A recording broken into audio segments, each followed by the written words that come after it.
Assalamualaikum warahmatullahi wabarakatuh. Perkenalkan, saya Dwi Suryanti Ranggani Putri, mahasiswa Universitas Terbuka Surakarta dengan nomor NIM 0538126605, program studi akuntansi.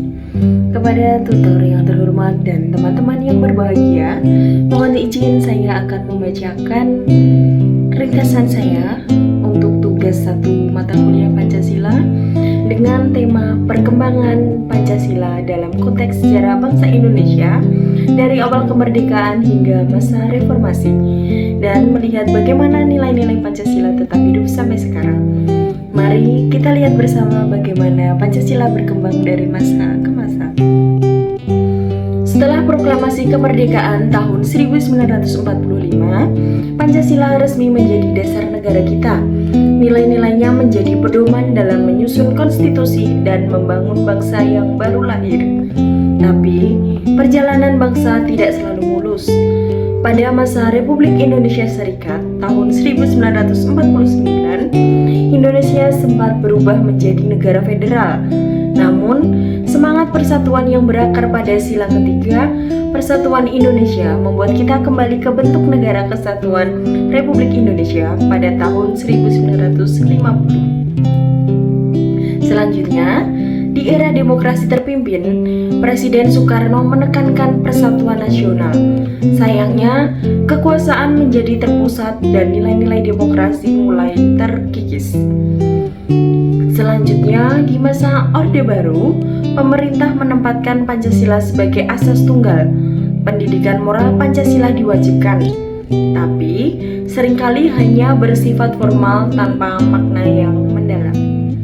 Puncaknya, pada tahun 1998, bangsa kita memasuki masa reformasi. Krisis ekonomi, ketidakadilan, dan maraknya korupsi mendorong rakyat untuk bangkit. Mahasiswa dan masyarakat bersatu menuntut perubahan besar, menegakkan demokrasi, dan melawan penindasan. Peristiwa reformasi ini mencerminkan nilai Pancasila, terutama sila keempat, yaitu kerakyatan yang dipimpin oleh hikmat kebijaksanaan dalam permusyawaratan perwakilan, karena rakyat bersuara untuk memperjuangkan kebenaran dan keadilan secara damai. Dari peristiwa itu, saya belajar bahwa Pancasila bukan hanya ideologi, tapi pedoman moral yang hidup. Nilai keadilan, kemanusiaan, dan gotong royong yang diperjuangkan saat reformasi masih sangat relevan bagi kita selaku generasi muda. Di tengah arus globalisasi, kita harus terus meneladani semangat itu, berani bersuara, berpikir kritis, dan tetap menjunjung tinggi nilai persatuan serta kemanusiaan. Sebagai penutup, perjalanan bangsa membuktikan bahwa Pancasila selalu menjadi kompas moral di setiap masa.